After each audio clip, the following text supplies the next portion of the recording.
యోహాను సువార్త 4వ అధ్యాయము. యోహాను సువార్త 4వ అధ్యాయము 43వ వచనాన్ని చదువుదాం. ఆ 2 దినములు అయిన తరువాత ఆయన అక్కడి నుండి బయలుదేరి గలిలయకు వెళ్ళెను. ఎందుకనగా ప్రవక్త స్వదేశంలో ఘనత పొందుడని యేసు సాక్ష్యం ఇచ్చెను. చదివించిన ప్రార్థన. ప్రేమ కలిగిన తండ్రి, మీ వందనాలు తెలియచేస్తూ ఉన్నాం. చదవబడిన మాటలు మా వినికిడిలో మీరు స్థిరపరచండి, నెరవేర్చండి. నాతోనూ సంఘముతోనూ మీరు మాట్లాడమని మీ నామములో ప్రార్థన చేసి అడిగి వేడుకొనుచు ఉన్నాము తండ్రి. ఆమేన్. ఈ ఉదయకాలపు వేళ దేవుని మాటలు వినుటకు సంఘ కాపరిగా మీకు అందరికీ ప్రత్యేకమైన ఆహ్వానాన్ని తెలియజేస్తున్నా. ఈ ఉదయకాలం మన యొక్క ధ్యాన అంశము యేసు ప్రభువును చూచి మనము నేర్చుకోవలసినవి. యేసు ప్రభుల వారిని చూచి మనము నేర్చుకోవలసినవి. మనకు మాదిరి మన ప్రభు అయిన యేసుక్రీస్తు వారే. కాబట్టి మనం వింటున్న ఈ మాటలు మనకు సుపరిచితమైన మాటలే. కానీ సుపరిచితమైన మాటలే అయినప్పటికీ కూడా అందులో కొన్ని సత్యాలు అందులో దాగి ఉంటాయి. కాబట్టి కొన్నిసార్లు మనము చదువుకుంటూ వెళ్ళిపోతూ ఉంటాం, కొన్నిసార్లు వింటూ వెళ్ళిపోతూ ఉంటాం. కానీ మరి అందులో కొన్ని మనం వాటిని గమనించవలసిన కొన్ని మిస్ అయిపోతూ ఉంటాం. అయితే ఈ ఉదయకాలపు వేళ కొన్ని మాటలు మీ గమనానికి తీసుకుని వచ్చి ఆ మాటలు ముగించాలని ఇష్టపడుతున్నా. యోహాను సువార్త 4వ అధ్యాయము 43వ వచనాన్ని మనము చదువుకున్నాం. మరి ఇక్కడ ఆ 2 దినములు అయిన తరువాత ఆయన అక్కడి నుండి బయలుదేరి గలిలయకు వెళ్ళెను. చాలండి. కాబట్టి ప్రభువైన యేసుక్రీస్తు వారు ఆయన మరి ఇక్కడ ఆ 2 దినములు అయిన తరువాత ఆయన అక్కడ నుండి బయలుదేరి గలిలయకు వెళ్ళెను. కాబట్టి యేసుక్రీస్తు ప్రభుల వారు మరి ఇక్కడ దేవుని వాక్యాన్ని గమనిస్తే 4వ అధ్యాయములో కొంత మనకు అర్థవంతముగా మనకు వచనాన్ని మీ గమనానికి తీసుకుని రావాలని ఇష్టపడుతున్నా. 2వ వచనం, ఆయన యూదయ దేశము విడిచి గలిలయ దేశమునకు తిరిగి వెళ్ళెను.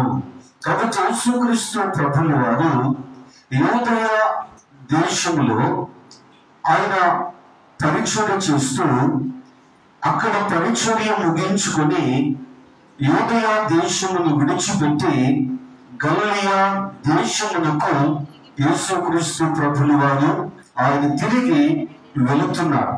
కాబట్టి యూదయ తరువాత అక్కడ నుంచి గలిలయ, యూదయ నుంచి గలిలయకు యేసుక్రీస్తు ప్రభుల వారు వెళుతూ మరి ఇక్కడ మధ్యలో సమరయ గుండా ఆయన వెళుతూ ఉన్నాడు. యూదయ నుండి మరి ఎక్కడికి? సమరయ గుండా ఆయన గలిలయ దేశములకు ఆయన వెళుతూ ఉన్నాడు. మరి ఇక్కడ యూదులు వారు సమరయ గుండా వారు ప్రయాణము చేయరు. సమరయ గుండా వారు వెళ్ళరు. ఎందుకంటే యూదులకు సమరయులు అంతరాని వారుగా మరి ఇక్కడ మీ గమనానికి నేను తీసుకుని వస్తున్నా. అయితే యేసుక్రీస్తు ప్రభుల వారు ఆయన యూదయాన్ని విడిచి సమరయ గుండా ఆయన గలిలయకు వెళుతూ సమరయ పట్టణంలోకి వచ్చినప్పుడు మరి సుకారు అనే ఊరికి యేసు ప్రభుల వారు వచ్చారు. ఏ ఊరికంట? సుకారు అనే ఊరికి యేసు ప్రభుల వారు వచ్చారు.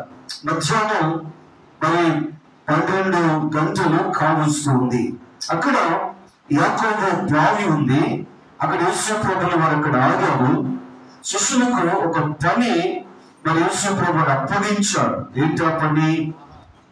ఆహారాన్ని కొని తీసుకొని రమ్మని శిష్యులకు ఒక పని అప్పగించాడు. వారు ఆహారాన్ని కొనడానికి వారి ఊరిలోనికి వారు వెళ్ళటం, తర్వాత అక్కడకు సమరయ స్త్రీ రావటం, ఆమెతో యేసుక్రీస్తు ప్రభువులు వారు మరి సంభాషించటం మనం గమనిస్తూ ఉన్నాం. ఇవన్నీ కూడా మనకు తెలుసున్నవే.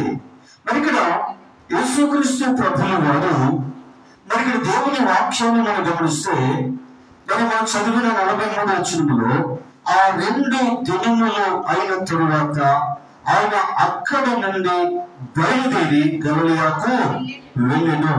కాబట్టి 2 దినములు యేసుక్రీస్తు ప్రభువులు వారు ఎక్కడున్నారంటే సమరయలో సుకారు అనే ఊరిలో యేసుక్రీస్తు ప్రభువులు వారు ఉన్నారు. మరి సుకారు అనే ఊరి ఆ ప్రజలు యేసుక్రీస్తు ప్రభువుల వారికి బస మరియు ఆతిథ్యాన్ని ఏర్పాటు చేశారు. కాబట్టి యేసు ప్రభువుల వారు ఎక్కడున్నారు? సుకారులో, సమరయ ప్రాంతంలో సుకారులో యేసు ప్రభువుల వారు ఆయన 2 దినములు వారితో ఉన్నారు. ఇక్కడ ఒక మాట మనము గమనిస్తే సమరయ స్త్రీ యేసుక్రీస్తు ప్రభువుల వారు చెప్తున్న మాట 9వ వచనంలో, ఆ సమరయ స్త్రీ, యూదుడు అయిన నీవు సమరయ స్త్రీనైన నన్ను దాహమునికిమ్మని ఎలాగో అడుగుచున్నావని ఆయనతో చెప్పెను. ఏలయనగా యూదులు సమరయులతో సాంగత్యము చేయరు. యూదులు సమరయులతో సాంగత్యము చేయరు. కాబట్టి యూదులకు సమరయులు వారు మరి ఇక్కడ వారు అంతరాని వారిగా, వారితో మరి యూదులు సహవాసము చేయరు, సాంగత్యము చేయరు. ఒకవేళ మరి సమరయ గుండా కూడా వారు ప్రయాణము చేయరు. ఒకవేళ వారు గలిలయకు ఒకవేళ వెళ్ళవలసి వస్తే చుట్టూ సమరయ పట్టణము చుట్టూ వారు తిరిగి అవతలికి వారు వెళ్ళేవారుగా ఉన్నారు. అంటే ఒకవేళ సమరయ గుండా వెళితే ఒకవేళ వారు అపవిత్రం అయిపోతారేమో, మైలు పడతారేమో అని వారి యొక్క ఇక్కడ ఉద్దేశముగా మీ గమనానికి తీసుకొని వస్తున్నాం. సమరయాస్తులు చెప్తున్న మాట తెలుసా? యూదులు సమరయులతో సాంగత్యము చేయరు. కానీ యూదుడైన యేసుక్రీస్తు ప్రభువుల వారు మరి ఇక్కడ ఆయనకు బస ఆతిథ్యం ఎక్కడ? సమరయలో. మరి సమరయ సుకారులు మరి ఇక్కడ ఆయనకు బస ఏర్పాటు చేసింది ఎవరు?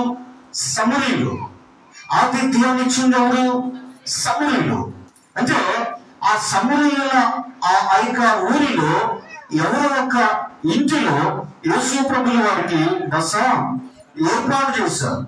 వారు ఆతిథ్యం ఇచ్చారు. 2 దినములు యేసు ప్రభువుల వారు వారితో ఉన్నారు. మరి ఇక్కడ వారితో కలిసి ఆయన కూర్చున్నాడు. వారితో కలిసి ఆయన భోజనం చేశాడు. వారితో కలిసి యేసు ప్రభువుల వారు 2 దినములు వారితో ఆయన సహవాసం చేయటం, వారితో సాంగత్యం చేయటం, వారితో కలిసి ఉండటం మనం గమనిస్తూ ఉన్నాం. అంటే యూదుడైన యేసుక్రీస్తు ప్రభువుల వారు మరి ఇక్కడ యూదులకు సమరయులతో సాంగత్యము చేయరు. కానీ ఇక్కడ యూదుడైనటువంటి యూదా గోత్రములో మరి ఇక్కడ జన్మించిన యూదుడైన యేసుక్రీస్తు ప్రభువుల వారు యూదులు అందరికీ ఆయన కాస్త భిన్నంగా మనకు కనిపిస్తూ ఉన్నారు. మరి ఇక్కడ యూదులు సమరయులతో సాంగత్యము చేయరు. మరి యూదులు సమరయులను చాలా చిన్న చూపు చూస్తూ ఉన్నారు. వారిలో మరి ఇక్కడ ఒక వివక్ష మనకు కనిపిస్తుంది. కానీ యేసుక్రీస్తు ప్రభువుల వారిలో మరి వివక్ష ఆయన చూపించట్లా. ఆయన మరి ఇక్కడ వారిని అంతరాని వారిగా, వారు తక్కువ ఎలుక మరి ఇక్కడ చెందిన వారిని, వారి తక్కువ అని యూదు సమాజము ఎక్కువ అని అలాంటి భావము యేసుక్రీస్తు ప్రభువుల వారిలో లేదు. డబ్బు సంఘము గమనించుదాం. మరి యేసుక్రీస్తు ప్రభుల వారిని చూచి మనము నేర్చుకోవలసిన మొట్టమొదటిది ఏంటి అంటే, యేసుక్రీస్తు ప్రభుల వారికి కుల వివక్ష లేదు. కుల వివక్ష లేదు.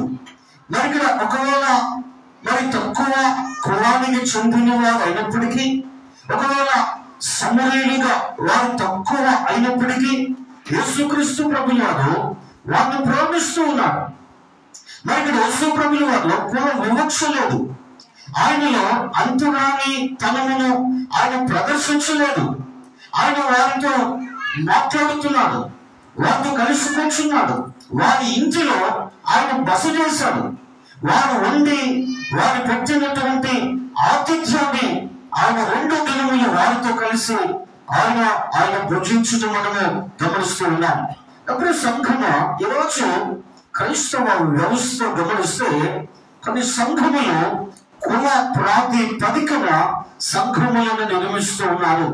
మరి ఇక్కడ వారు ఏమాత్రం మరి ఇక్కడ సుఖపడకుండా వారు ఆ చర్చికి సంబంధించినటువంటి ఆ బోర్డు మీద ఇది ఫలానా కులానికి చెందినటువంటి సంఘము, ఆ కులానికి చెందిన వారు మాత్రమే ఈ సంఘములకు రావాలి. ఈరోజున కొన్ని సంఘాలు కదా ఈరోజు కుల వివక్షను చూపిస్తూ ఉన్నాయి. ఈరోజు కొంతమంది సంఘములో ఉన్నటువంటి క్రైస్తవులు అనబడిన వారు ఈరోజు సంఘములో ఒక విషయాన్ని మనం గుర్తు చేసుకోవాలి. అన్ని కులాల వారు సంఘములో ఉంటారు, అన్ని జాతులకు చెందినవారు, అన్ని తరగతులకు చెందినవారు, అన్ని వర్గాలకు చెందినవారు, అన్ని రాజకీయ పార్టీలకు చెందినవారు సంఘాల్లో ఉంటారు. కానీ సంఘములో వారు ఎవరైనప్పటికీ కూడా సంఘములో మనమందరము కూడా సమానం, మనమందరం సహోదరులము. కానీ నేటి క్రైస్తవ వ్యవస్థ ఈరోజు క్రైస్తవ సంఘాల్లో కుల వివక్ష ఈరోజు మనం చూస్తూ ఉన్నాం. ఒకవేళ గృహ పరీక్షలు జరుగుతూ ఉంటే, ఒకవేళ వారు ఏదైనా మరి ప్రేమ విందు ఏర్పాటు చేస్తే, మరి ఇక్కడ వీరు నా కులము కాదు కాబట్టి ప్రార్థనకు వస్తాను, కానీ వారు పెట్టినటువంటి ప్రేమ విందులో నేను పాల్గొనలో పొందను. నా అనుభవాలను చూసినటువంటి మాటలను చెప్తూ ఉన్నా. కొంతమంది ప్రార్థనకు వచ్చారు, ప్రార్థన అయిపోయిన తర్వాత భోజనానికి లేదు, కొన్ని సాకులు చెప్పి ఆరోగ్యం బాగలేదు, లేకపోతే అది ఇదిగా కొన్ని సాకులు చెప్పి వారు భోజనం చేయకుండా వెళ్ళిపోయారు. మరి చివరికి నాకు అర్థమైంది ఏంటి అంటే, మరి ఎందుకు వారు భోజనం చేయకుండా వారు వెళ్ళిపోయారు? కారణం ఏంటంటే వారు తక్కువ కులానికి చెందినవారు కాబట్టి అక్కడ భోజనం చేయటము వారికి ఇష్టం లేదు. మరి అక్కడ భోజనం చేయటం వారికి నచ్చల. ఈరోజు ఒకసారి ఆలోచించేద్దాం.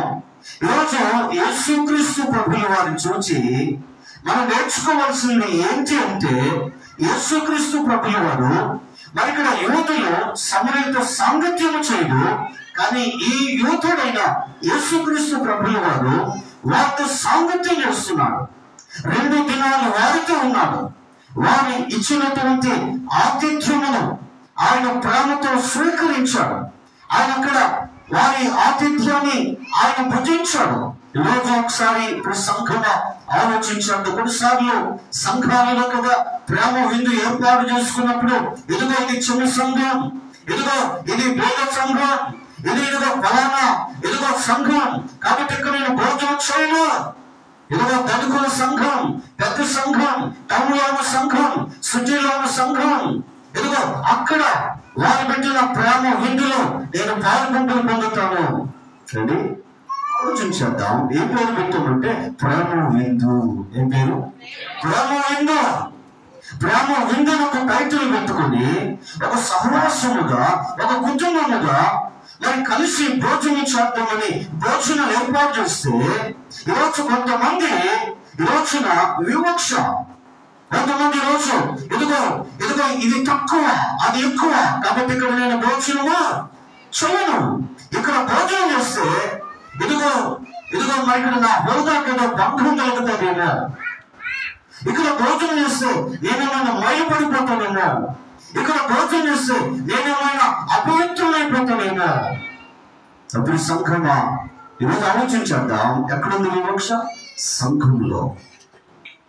క్రీస్తులో వివక్ష లేదు, కానీ ఈరోజు సంఘములు ఈరోజు వివక్ష ఈరోజు సంఘాల్లో మనం చూస్తూ ఉన్నాం. ప్రియ సహోదరుడా సహోదరి, ఒక మాట మీద చెప్పనివ్వండి.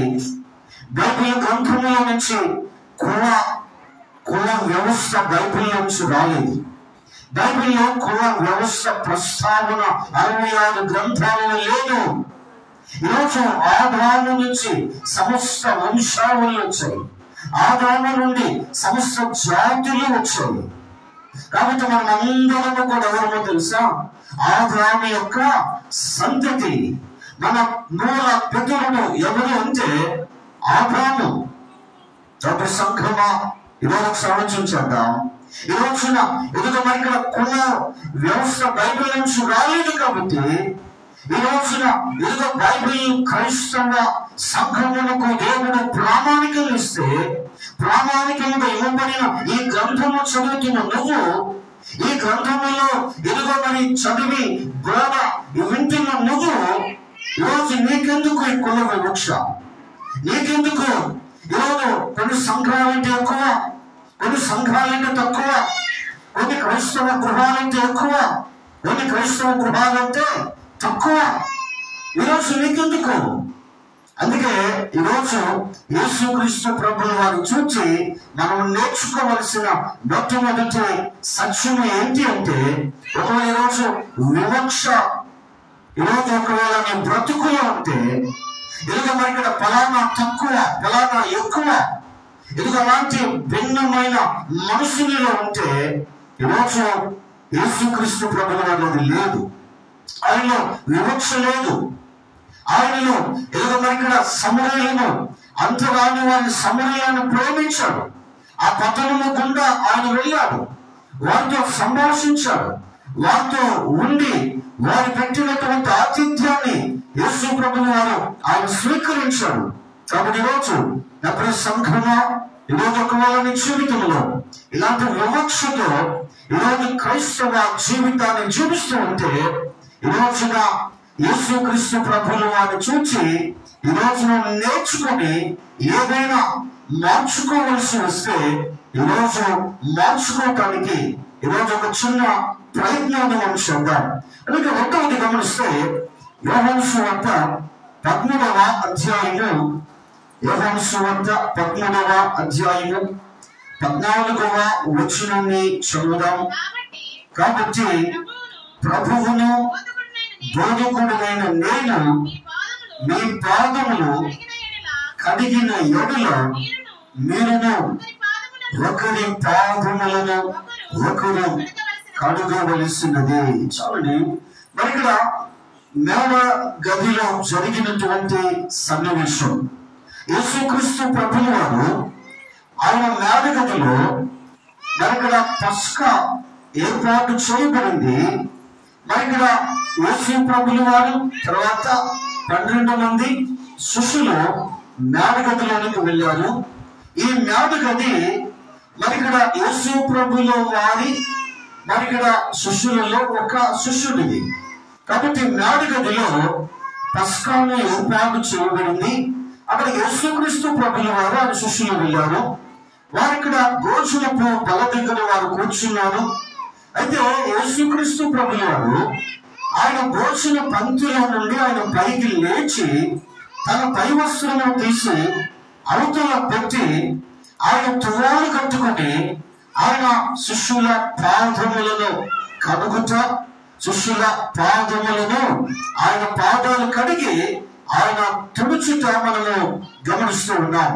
అప్పుడు ఆ సంఘం ఈరోజు జాగ్రత్త గమనిస్తే 13వ అధ్యాయం 3వ వచనములో తండ్రి తన చేతికి సమస్తము అప్పగించమనియు తాను దేవుని యొద్ద నుండి బయలుదేరి వచ్చును అనియు 14వ వచనం. కాబట్టి ప్రభువును బోధకుడు నేను మీ పాదములు కడిగిన ఎడల.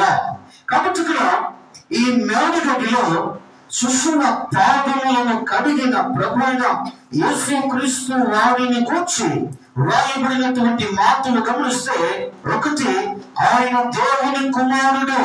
ఎవరంట? దేవుని కుమారుడు. అలాగే 14వ వచనంలో ఆయన ప్రభువు, ఆయన బోధకుడు, ఆయన గురువు. డబ్బు సంఘంలో గమనించుదాం, యేసుక్రీస్తు ప్రభువు వారు ఆయన దేవుని కుమారుడు, దైవ మానవుడు, ఆయన ప్రభువు, ఆయన బోధకుడు, ఆయన గురువు. మరి ఇక్కడ హోదా ఆయన ఉండి యేసుక్రీస్తు ప్రభువు వారు ఆయన శిష్యుల పాదములను కడుగుతూ మనం గమనిస్తూ ఉన్నాం. యేసుక్రీస్తు ప్రభువు వారు వారి పాదాల దగ్గరకు వచ్చి కూర్చొని వారి పాదాలు కడిగి ఆయన నడుముకు కట్టుకున్నటువంటి ఆ తువాలు తీసి వారి పాదములను ఆయన తుడుస్తూ ఉన్నాడు. మరి ఇక్కడ ఈరోజు మరి చాలా మంది గురువులు అనబడిన వారు ఉన్నారు. కానీ ఈ గురువు మరి మిగతా గురువులు అందరికంటే మరి ఇక్కడ కాస్త భిన్నంగా మనకు కనిపిస్తున్నాడు. మరి మిగతా గురువులకు ఈ గురువుకు ఉన్న వ్యత్యాసం ఏంటో తెలుసా? మరి మిగతా గురువులు శిష్యుల చేత సేవ, పాద సేవ చేయించుకుంటారు. కానీ ఈ గురువు గారు శిష్యుల పాదములను కడుగుతున్నాడు. మరి గురువు శిష్యుల చేత సేవ చేయించుకుంటాడు, కానీ సేవ చేయడు. కానీ గురువు శిష్యులకు సేవ చేస్తున్నాడు. శిష్యుల పాదములను ఈ గురువు కడుగుతూ మనము గమనిస్తూ ఉన్నాం. ఇక్కడ ఒక ఆశ్చర్యం ఏంటో తెలుసా? మరి శిష్యుల పాదాలు కడుగుతున్న వారిలో ఒకడు ఇస్కరియోతు యూదా ఉన్నాడు. ఇంకొన్ని గంటలు పోతే వాడు మరి గురువు గారిని, రోమా సైనికులను, ప్రధాన యాజకులను వాడు వెంట పెట్టుకుని వచ్చి గురువు గారిని సులువుకు అప్పగించుటకు మేధగదిలోనికి రాకమునిపే ప్రధాన యాజకుల దగ్గరికి, మత పెద్దల దగ్గరికి వెళ్ళి వాడు ఒక ఒప్పందం చేసుకున్నాడు. 30 నాణములకు డీల్ కుదిరించుకున్నాడు. వాడు ఒక డీల్ మాట్లాడుకున్నాడు. 30 నాణాలు తీసుకున్నాడు. ఇక్కడికి వచ్చి మేధగదిలో మరి శిష్యులతో పాటు వాడు కూడా ఆ మేధగదిలో భోజనపు బల మీద కూర్చుని ఉన్నాడు. యేసు ప్రభువు వారు అన్న ఒక మాట, మీలో ఒకడు నన్ను అప్పగించబోతున్నాడు. సర్వాంతర్యానికి, సర్వజ్ఞానికి ఇదిగో యేసు ప్రభువు వారిని మరి ఎవరు అప్పగించబోతున్నాడో యేసు ప్రభువు వారికి ముందుగానే తెలుసు. ఇస్కరియోతు యూదా అనే సంగతి యేసుకు తెలుసు. కానీ ఇస్కరియోతు యూదా పాదములను కూడా యేసు ప్రభువు వారికి అడుగుతున్నారు. ప్రియ సంఘం గమనించుదాం. అలాగే వాడు ఇదిగో అప్పగించబోతున్నాడు, వాడు క్రిందనే గోతులు తీస్తున్నాడు, వాడు గురువు గారికి వెన్నుపోతూ పడబోతున్నాడు అని తెలుసు కూడా ఇదిగో ఇస్కరియోతు యూదా పాదములను కడుగుతున్నాడు గమనిస్తూ ఉన్నాం. ప్రియ సహోదరుడా, సహోదరి, ఈరోజు ఒకసారి జాగ్రత్త గమనించుదాం. మరి ఇక్కడ తగ్గిన 11 మందిలో ఇదిగో వీడే అది అప్పగించబోతున్నాడు అని 10 మందిలో ఇస్కరియోతు యూదాను దేవుడు నవ్వుల పాలు చెయ్య. మరి దేవుడు మరి ఇస్కరియోతు యూదా వెన్నుపోటు పరిశ్రమ తెలుసు కూడా ఇస్కరియోతు యూదాను 10 మందిలో దేవుడు తన గౌరవాన్ని కాపాడుతున్నాడు. మరి 10 మందిలో ఇస్కరియోతు యూదా అని చెప్పకుండా దేవుడు భక్తుమై చేయకుండా మరి ఇక్కడ 12 మందిలో నేనా అనుకుంటా ఉన్నారు వాళ్ళు. ఈరోజు ఒకసారి జాగ్రత్తగా గమనించుకున్న ప్రియ సహోదరుడా, సహోదరి, మరి ఈ రోజు ఒకసారి జాగ్రత్త గమనిస్తే యేసుక్రీస్తు ప్రభువు వారు ఆయన దేవుని కుమారుడు, ఆయన ప్రభువు, ఆయన బోధకుడు, ఆయన గురువు అన్నటువంటి అర్హత లేకుండా శిష్యుల పాదాలు కడుగుతున్నాడు. ఇదిగో నేను దైవ మానవుణ్ణి, ఇదిగో ఎక్కడి నుంచి వచ్చాడంట? దేవుని యొద్ద నుండి వచ్చాడు. దేవుని యొద్ద నుండి పిలిపి పత్రికలో గమనిస్తే ఆయన దేవుని స్వరూపము కలిగిన వాడి ఉండి అని బైబిల్లో మనం చూస్తూ ఉన్నాం. ఆయన త్రిత్వములో ఆయన 2వ వ్యక్తిగా గమనిస్తూ ఉన్నాం. మరి త్రిత్వములో 2వ వ్యక్తి అయిన యేసుక్రీస్తు ప్రభువు వారు ఇదిగో దేవునితో సమానుడు, దైవ మానవుడు. ఈరోజు ఎదుగో దైవ మానవుని అన్న అహము,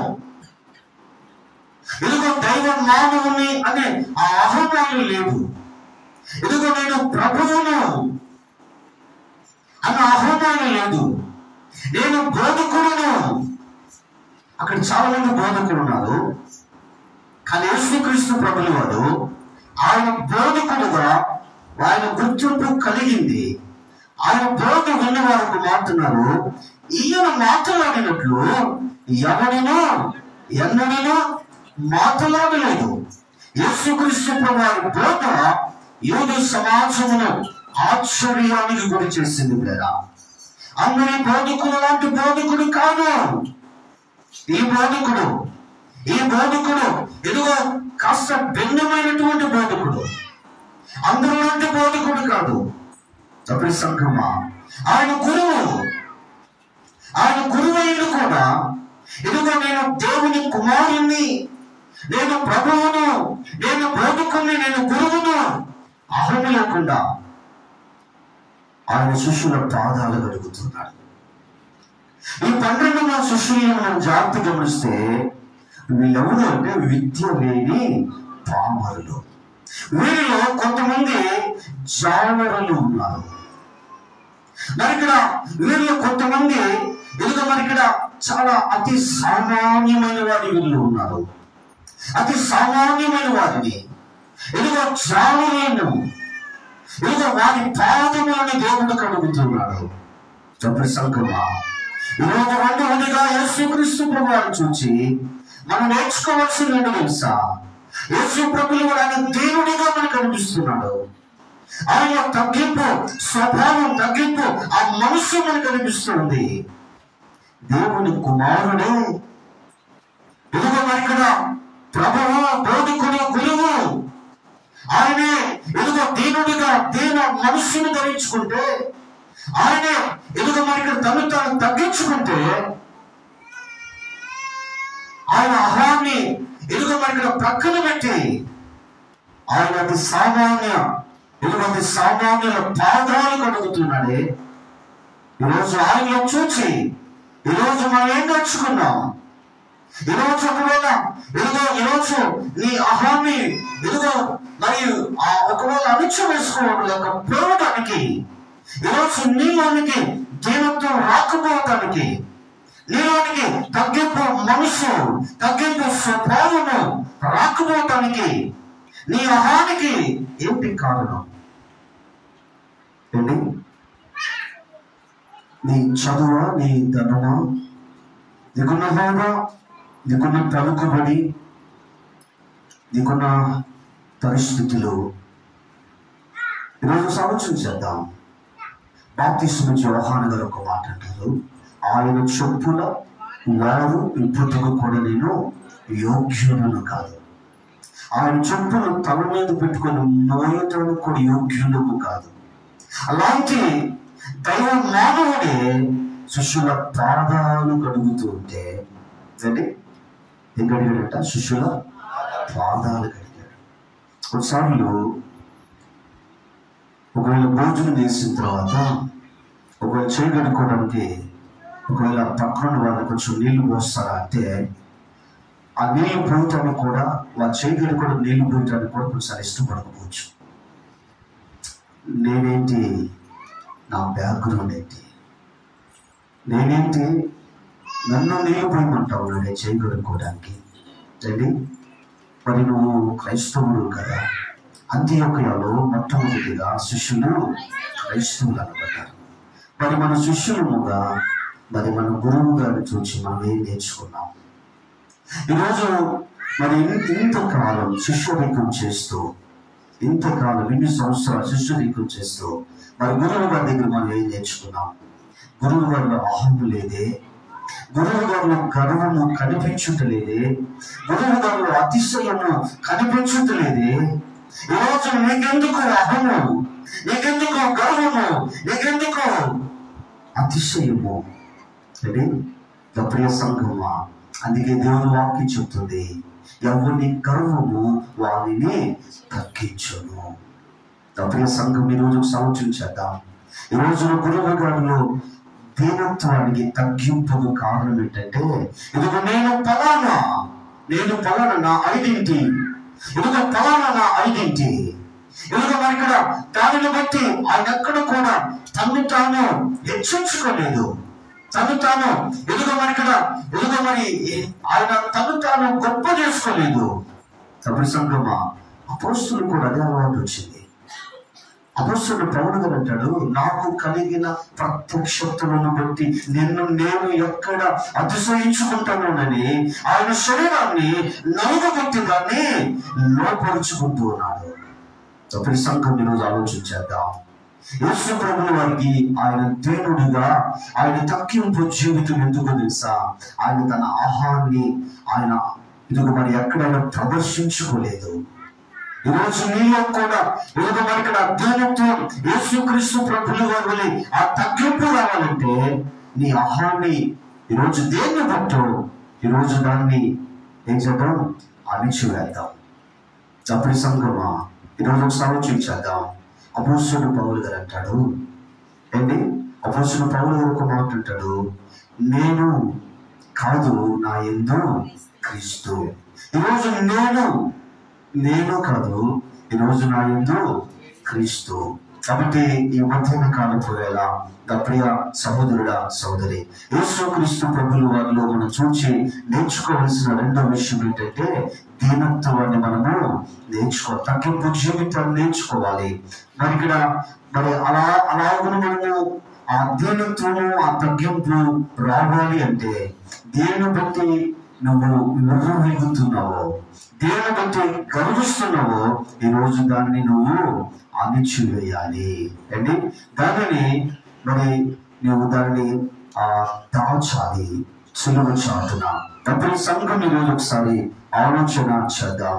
3వ విషయాన్ని మీతో చెప్పనివ్వండి. మత్తయి సువార్త 9వ అధ్యాయం 30వ వచనాన్ని చదువుదాం. 39:30. అప్పుడు యేసు ఎవరికి తెలియకుండా చూచుకొనుడని వారికి ఖండితముగా ఆజ్ఞాపించను. చాలండి.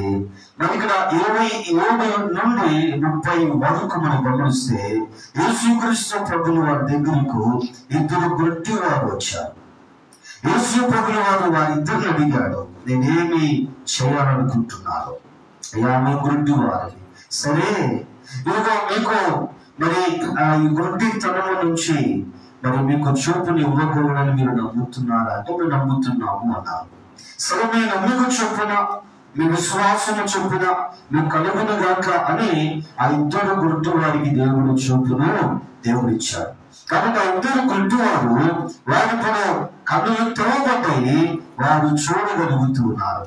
యేసుక్రీస్తు ప్రభువు చెప్తున్న ఈ మాట గమనిస్తే 30వ వచనంలో మనం చదువుకున్నటువంటి ఈ చక్కటి మాట, ఇది ఎవరికి తెలియకుండా చూచుకొనుడని వారికి ఖండితముగా ఆజ్ఞాపించెను.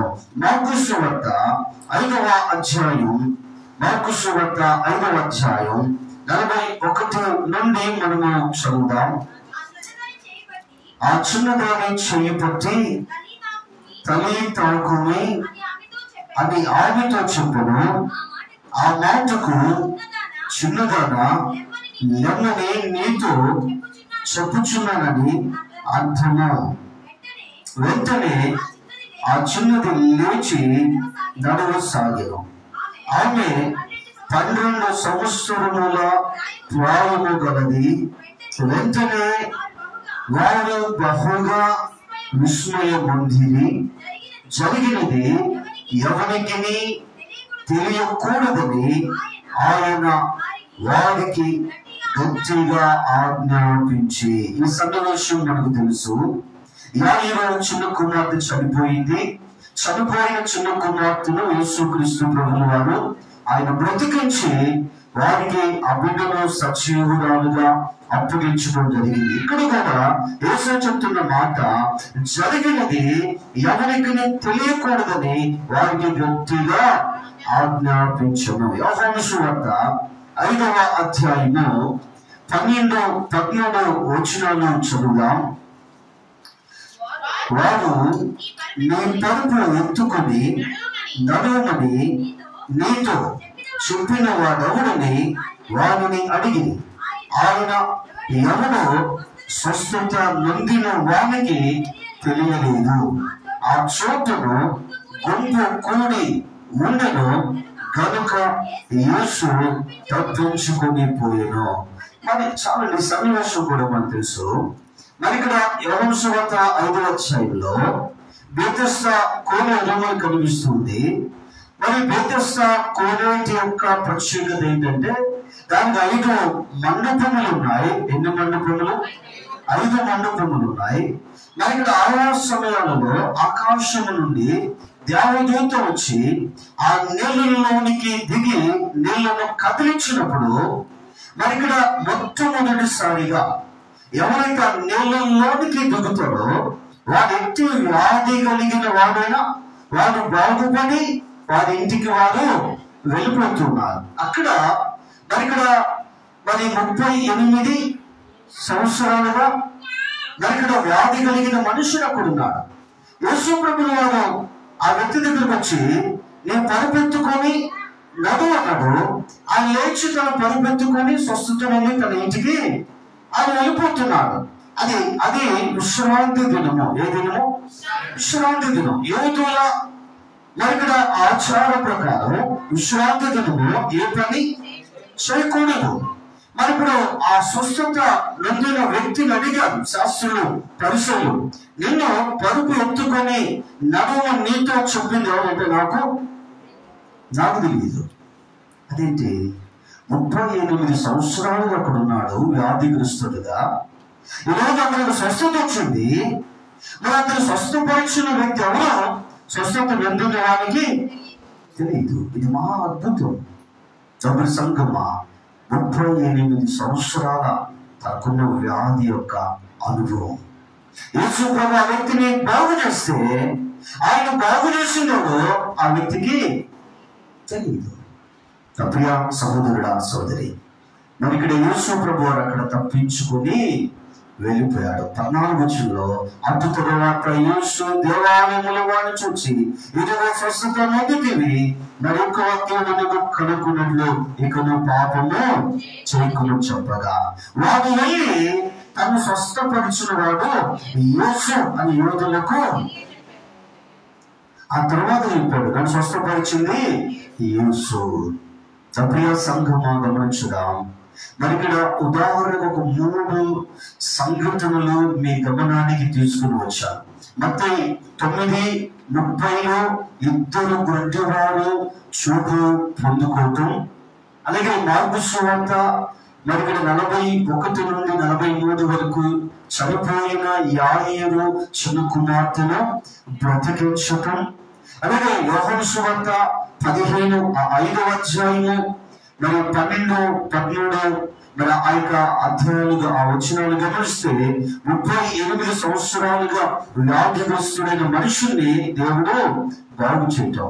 ఈ 3 సంఘటనలు గమనిస్తే యేసుక్రీస్తు ప్రభువు చెప్పిన మాట, ఈ జరిగినది ఎవరికి చెప్పొద్దు, ఖచ్చితంగా వారికి ఆజ్ఞాపిస్తూ ఉన్నాడు. అసలు ఈ వ్యక్తికైతే తను పరుపెత్తుకుని నడవడం చెప్పిందో తనకు తెలియదు. తప్పుడు సంగమ తర్వాత దేవాలయంలో యేసు ప్రభువును చూచి యేసయ్య ఆయన పరామర్శించిన తర్వాత ఇప్పుడు ఆ వ్యక్తి వెళ్ళి తను స్వస్థపరిచినది యేసు. ఈ 3వ అంశంలో యేసుక్రీస్తు ప్రభువును చూచి మనం నేర్చుకోవలసిన ఈ 3వ ఆత్మీయ పాఠం ఏంటి అంటే, యేసుక్రీస్తు ప్రభువు వారు ఎక్కడ పబ్లిసిటీ ఆయన కోరుకోలా. ఆయన ఫేమస్ అవ్వాలని కానీ, ఆయన ప్రజల్లో ఫోకస్ అవ్వాలని కానీ, ఎందుకంటే ఇక్కడ ప్రజల్లో తనను కూర్చున్న ఖ్యాతి, తనను కూర్చున్నటువంటి ఎదుగో ఆయన అద్భుతాలు చూస్తున్నాడని, ఎదుగో మరి ఇక్కడ ఇలాంటి పేరు కొరకు, ప్రఖ్యాతి కొరకు యేసుక్రీస్తు ప్రభువు ఆయన పాకులాడలేదు, వాటి కొరకు ఆయన అద్భుతాలు చేయలేదు. ప్రియ సంఘంలో గమనించుదాం. ఈరోజు ఒకసారి జాగ్రత్త గమనించుదాం. ఈరోజు మంచి అద్భుతాలు ప్రశ్న వేసుకుందాం. ఎవరో నొప్పి కొరకు, ఎవరో ఘనత కొరకు, ఎవరో ఏదో మరి ఇక్కడ యేసు ప్రభులు వారిని ప్రశంసిస్తారని, ఆయన సన్మానిస్తారని, పేరు కొరకు, ఎదుగు మరి ఇక్కడ పలుకుబడి కొరకు ఆయన చెయ్య. ఈరోజు సంఘంలో ఏదైనా చేస్తే, సంఘంలో ఏదైనా వస్తువు ఇస్తే దాని మీద పేరు రాసి సంఘంలో ఇవ్వాలా. ఎందుకంటే అది మరి నీ పేరు కొరకు, నీ ఘనత కొరకు, నీ హోదా కొరకు, నీ కుటుంబం గొప్పతనం కొరకు. మరి మన గురువు గారిని చూసి మనం నేర్చుకుంది ఏంటి? సంఘమా, ఈరోజు పేరు కోసం ఈరోజు భక్తి చేస్తున్నావా? ఈరోజు హోదా కోసం ఫేమస్ అవడానికి, ఈరోజు సంఘములో, సమాజంలో ఎదుగు పలుకుబడి కోసం, ప్రజల్లో నేను ఎవరో గుర్తింపు లేదు గుర్తింపు కోసం చేస్తున్నావా? లోకములు కేవలం పేరు కోసమే చేస్తారు, కేవలం వారి గొప్పతనం కోసం మాత్రమే. అందుకే పెద్ద పెద్ద అక్షరాలను రాయించుకుంటారు శిలా పలకాల మీద. తప్పుడు సంఘమా, ఆలోచించేద్దాం. ఈరోజు ఒకసారి ప్రశ్న వేసుకున్నాం. అందుకే బైబిల్ ఒక మాట్లాడబడింది, మీరు వారి వలె వండుకుని, ఎవరి వలె? అన్య జనుల వలె మీరు వండుకుని. వారు ఏదైనా చేస్తే అందులో పేరును కోరుకుంటున్నారు, అందులో హోదాను కోరుకుంటున్నారు, గొప్పతనాన్ని కోరుకుంటున్నారు. ప్రజల్లో ఎదుగు మెప్పు కోసం, ప్రజల్లో ఘనత కోసం, ప్రజల్లో ఎదుగు పబ్లిసిటీ కోసం, ఫేమస్ అవ్వాలని, ప్రజల్లో ఫోకస్ అవ్వాలని. మరి నువ్వు అలా ఉండకూడదని బైబిల్ చెప్తుంది. నువ్వు అలా ఉండకూడదని బైబిల్ చెప్తుంటే ఈరోజు ఇలాంటి క్రైస్తవులు ఉన్నారంటారు. బైబిల్ ఏం చెప్తుంది తెలుసా? నీ కుడి చేతితో ఇచ్చేది నీ ఎడమ చేతికి కూడా తెలియకూడదు. కానీ రోజు ఒకవేళ నీవు ఇచ్చినది సంఘములో చెప్పకపోతే, ఒకవేళ పొరపాటున సేవకుడు, సంఘ కాపురి ఏదో నీ పేరు మర్చిపోయాడు, ఇక మరుసటి వారం నుంచి వారు సంఘానికి రారు, సంఘానికి మానేస్తారు. ఇలాంటి క్రైస్తవులు నేటి క్రైస్తవ వ్యవస్థలో ఉన్నారు. ఈరోజు పేరు కోసం చేయకూడదు, నీ గొప్పతనం కోసం చేయకూడదు. ఒకవేళ పేరు కోసమే చేస్తే, ఒకవేళ నీ గొప్పతనం కోసమే చేస్తే, నీ కీర్తి కోసమే, నీ వంశ ప్రతిష్ఠ కోసమే నువ్వు చేస్తూ ఉంటే అక్కడ దేవునికి మహిమ లేదు. ఎవరికి మహిమ వచ్చింది? ఎవరికి పబ్లిసిటీ కోరుకున్నారో వారికి మహిమ వచ్చింది. అంటే దేవునికి చెప్పవలసిన మహిమను నీకు దక్కింది అంటే ఆ మహిమను దొంగిలిస్తున్నావా? అప్పుడు నేను దొంగ అనొచ్చా? అప్పుడు నీకు దొంగలకు పరలోకం ఉందంటారా? అదే అపోస్తులకు అదే మహిమ వస్తే వారు బట్టలు దించుకొని ఎలుగెత్తి కేకేసి, అంటే మహిమ మాకు కాదు, గొప్పతనం మాకు కాదు, అద్భుతం మేంకా చేసింది. వారు మరుగు చేయబడ్డారు, వారు సులువ చాటు దాచబడ్డారు. మాదేమీ లేదు, నథింగ్. యేసుక్రీస్తు ప్రభులు వారే. ఈరోజు నేనే చేసింది నేనే, అది చేసింది నేనే, అది తీసిచ్చింది నేనే, ఇది తీసిచ్చింది నేనే. దేవునికి రావాల్సిన మహిమను దొంగిలించుకో. నా ప్రియ సహోదరుడు, ఆ సహోదరి, ఈరోజు సమస్య చేద్దాం. మరి నేను మీటింగ్స్ పెట్టినప్పుడు చివరిలో అవుట్ ఆఫ్ టైమ్స్లో నేను చెప్పిన మాట ఏంటంటే, మరి ఇక్కడ ప్రార్థన చేసిన వాళ్ళు, సహకరించిన వారు వందనాలు. ఎప్పుడు పేర్లు చెప్పినటువంటి సందర్భాలు లేవు. నా ప్రియ సహోదరుడా, సహోదరి, ఈరోజు సజాగ్రత్తగా గమనించుదాం. ఈ రోజున దోషులు చల్లీళ్ళు ఇస్తే ఆ ప్రతిఫలం ఎక్కడంట? పరలోకం. ప్రతిఫలం అక్కడ, ఇక్కడ కాదు. నా ప్రియ సహోదరుడా, ఈరోజు ఒకసారి జాగ్రత్తగా గమనించుదాం. మన జీవితంలో ఒకసారి ప్రశ్న వేసుకుందాం. ఈరోజు మన సంఘాల్లో ఏదైనా కార్యక్రమాలు జరిగితే ఎక్కడ ఏ పేపర్ స్టేట్మెంట్స్ లేవు, ఎక్కడ ఏది ఎదుగో ఇరవై ముతుకుల్లో ఉన్న సంఘాలకు ఎదుగో ఫలానా డబ్బా గుర్తుకోలేదే. ఈ రోజున అలాంటి ఇదిగో మరి ఈ సంఘం యొక్క ఘనత కొరకు ఈరోజు అలాంటివి ఏం చేయలేదే. ప్రియ సహోదరుడా, సహోదరి, ఈరోజు ఒకసారి జాగ్రత్తగా గమనించుదాం. ఇది నేను ఒకసారి ప్రశ్న వేసుకుందాం. మరి ఇక్కడ యేసుక్రీస్తు ప్రభుల వారు చూచి మనం నేర్చుకోవాల్సింది ఏంటంటే, ఆయన మరి పబ్లిసిటీ కోరుకోలా. అదేంటి? గుడ్డివారు చూడగలిగారంటే ఇది మనుషులకు సాధ్యం అంటారా? మరి గత ఈస్టర్ రోజు గమైపల్లి సంఘములో మరి ఒక తమ్ముడు బ్యాండ్ తీసుకొని వచ్చాడు.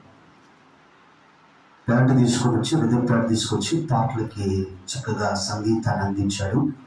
అతనికి కన్నులు కనిపించవు, మేనరికం, దానివల్ల ఇలా ఉంది అన్నది. నేను తను పలకరించాను. మరి డాక్టర్ని సంప్రదించారంటే చూపు వచ్చే అవకాశాలు లేవు, చూపు వచ్చే అవకాశాలు లేవు. ఈరోజు ఒకసారి ఆలోచించేద్దాం. అలాంటి గుడ్డివాడు ఒకవేళ చూడగలిగితే రండి, అది అద్భుతమైన అద్భుతం. ఈ గుడ్డివాడు చూడటానికి కారణం ఎవరంటే ఫలానా అంటే రండి, మరి తండోపు తండాలుగా మరి గుంపులు గుంపులుగా జనాలు అక్కడికి రారా? ఈరోజు ఆలోచించేద్దాం. కరోనా సమయంలో కృష్ణపట్నం ఆనందయ్య గారి దగ్గరికి ఎక్కడెక్కడి నుంచి వచ్చారు. తెలుగు రాష్ట్రాలే కాదు, మరి రాష్ట్రాల నుంచి దేశ నలుమూల నుంచి వచ్చారు ఆయన ఇచ్చే మందు కోసం. నా ప్రియ సంఘమా, ఈరోజు ఆలోచించేద్దాం. కానీ యేసుక్రీస్తు ప్రభువారు పుట్టు గుడ్డి వారికి దేవుడు చూపిస్తే అయ్యా జరిగినది ఎవరికి చెప్పొద్దు అన్నాడు. చనిపోయిన చిన్న కుమార్తెను బ్రతికిస్తే, మృతులలో నుంచి సజీవుడిగా లేపితే ఎవరితో చెప్పుకుంటున్నాడు. ఇదేంటి ఈ గురువు గారు, ఇదేంటి దేవుడు అండి? 38 సంవత్సరాల నుంచి వ్యాధిగ్రస్తుడుకుంటే ఆ వ్యక్తిని దేవుడు స్వస్థపరిస్తే ఆ స్వస్థపరిచిన వ్యక్తికి తెలియదు తను స్వస్థపరిచింది యేసు అని. ఈరోజు ఒకవేళ నీకేదో బాగలేదు, ప్రార్థన చేయమని అడిగారు, ప్రార్థన చేస్తే నీకు బాగైంది, నేను ప్రార్థన చేసాను బాగైంది అండి. ఎన్నిసార్లు చెప్పుకుంటాము, నేను ప్రార్థన చేసి మురిసిపోతూ ఉంటాం అండి. నేను ప్రార్థన చేసి అద్భుతం జరగల, సంఘం ప్రార్థన చేసి అద్భుతం జరగల. అద్భుతం దేవుళ్ళలో ఉంది. మనం ఎంత అండి, మనం ఎవరమంటే ప్రార్థన చేయగలిగిన వారినే. వారి పక్షంగా మనం ఒక భారం కలిగి వారి కొరకు, వారి కష్టము కొరకు, వారి స్వస్థత కొరకు, వారి యొక్క అవసరతలు తీర్చబడాలని మనం ప్రార్థన చేస్తామంటే అద్భుతం దేవుళ్ళలో, అద్భుతం మనలో లేదు. తప్పని సంఘమా, ఈరోజు క్రైస్తవ వ్యవస్థ ఈరోజు చాలా దరిద్రంగా తయారైపోయింది. తప్పని సంఘమా, మీరైతే అలా ఉండద్దు. ఈరోజు నేను ప్రార్థన చేస్తే ఏదో జరగలా, నువ్వు ప్రార్థన చేస్తే మురిసిపోకు. నేను చేశాను కాబట్టి ఇదిగో జరిగింది, ఇదిగో వాళ్ళు వచ్చి నువ్వు ప్రార్థన చేసిన వల్ల జరిగింది. లేదు లేదు, కేవలం ఇదిగో ప్రార్థన చేసాం అంతే, ప్రార్థన చేసాం అంతే. కానీ అద్భుతం ఎవరిలో ఉందంటే దేవుళ్ళలో ఉంది, మహిమ ఆయనలోనే ఉంది, శక్తి ఆయనలోనే ఉంది. అపోస్తలులు అంటారు, ఇదిగో మరి ఇక్కడ యేసుక్రీస్తు నామమును వారు ఉచ్చరించారు. కాబట్టి ఈరోజు నప్పుడు సంఘమా, ఈరోజు మన యొక్క జీవితాల్లో ఒకవేళ నీకేదైనా మహిమ వస్తూ ఉంటే, నీకేదైనా ఘనత వస్తూ ఉంటే, నీకేదైనా గొప్పతనం వస్తూ ఉంటే దాన్ని స్వీకరించుకో. వెంటనే వారితో చెప్పు, మహిమ నాకు కాదు, ఘనత నాకు కాదు, ఎవరికి చెందాలి? దేవునికి చెందాలి. దేవుని మహిమను దొంగిలించుకో అండి. ఈరోజు ఒకవేళ నువ్వేదైనా పేరు కోసం, లేకపోతే నీ గౌరవం కోసం, నీ మెప్పు కోసం, నీ గొప్పతనం కోసం, నీ ఘనత కోసం ఏదైనా చేస్తున్నావేమో, ఏదైనా చేసావేమో గతంలో, ఈరోజు ఒకసారి మన గురువు గారిలో, మనం ఆరాధించే దేవుల్లో మనం నేర్చుకుంటున్న మూడోది ఏంటంటే, గురువు గారిని చూచి ఆయన ఎక్కడ పబ్లిసిటీ కోరుకోలా, ఎవరితో చెప్పొద్దని ఖచ్చితంగా దేవుడు ఆజ్ఞాపించాడు. కాబట్టి ఈరోజు పబ్లిసిటీ వద్దు. ఈరోజు నువ్వేదైనా చేస్తే నీ ఘనత కొరకు చేయకు, నీ గొప్పతనం కొరకు చేయకు. నువ్వేదైనా సంఘానికి ఇస్తే నీ పేరు రాసి ఇవ్వకు అని. ఇదిగో మరి ఇక్కడ పేరు రాసి ఇస్తే దాన్ని చూసినప్పుడు నేనిచ్చా అండి. వాక్యం తెలియక ఈరోజు ఇవన్నీ జరుగుతున్నాయి. అపోస్తలుగా నీకేదో తెలుసు అంటే వాక్యం నాకు కూడా తెలియదు, నాకు తెలిసిందేదో నువ్వు చెప్తా ఉన్నా. అపోస్తలుల 5వ అధ్యాయంలో అననీయ సఫీరాలు వారు ఏకమై పొలం అమ్మారు. పొలం అమ్మిన తర్వాత కొంత ఇచ్చారు, కొంత దాచుకున్నారు. ఇప్పుడు పేతురు గారు ఏమంటున్నారు, పొలం అమ్మకముందు నీది కదా, అమ్మిన తర్వాత దేవుడు ఎందుకు దొంగిలించావు? కాబట్టి దేవునికి ఇచ్చేసిన తర్వాత అది దేవుంది. నువ్వు ఈ వస్తువు దేవునికి చేసావు, ఆ దేవుంది, ఇంకా నీది ఎందుకు అవుద్ది? ఆ వస్తువు నీది ఎందుకు అవుద్ది? దాన్ని చూసినప్పుడు ఇది దేవునిది, నేను ఇచ్చానని చెప్పుకోకు.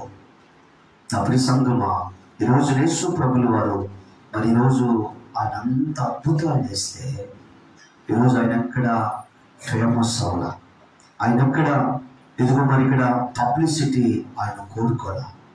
ఈరోజు ఒకసారి ఆలోచన చేద్దాం. అలాగే 4వదిగా గమనిస్తే మత్తయి సువార్త 19వ అధ్యాయం 14వ వచనం. మత్తయి 19:14. గురువు గారిలో చూసి నేర్చుకోవాల్సిన 4 శిష్యులు, ఆయన శిష్యులు తీసుకుని వచ్చిన వారిని గద్దింపగా యేసు చిన్న పిల్లలను ఆటంకపరచుకుని వారిని నా యొద్దకు రానియుడి, పరలోక రాజ్యము ఇలాంటి వారిదని వారితో చెప్పి వారి మీద చేతులుంచి అక్కడి నుంచి లేచిపోయాను. కాబట్టి ఇంకొక మరి ఈరోజు వాక్య పట్టణం కూడా యేసుపాదం అనేది చదివారు మార్కు సువార్త 10వ అధ్యాయంలో. మరి ఇక్కడ చిన్న పిల్లలను మరి యేసుక్రీస్తు ప్రభు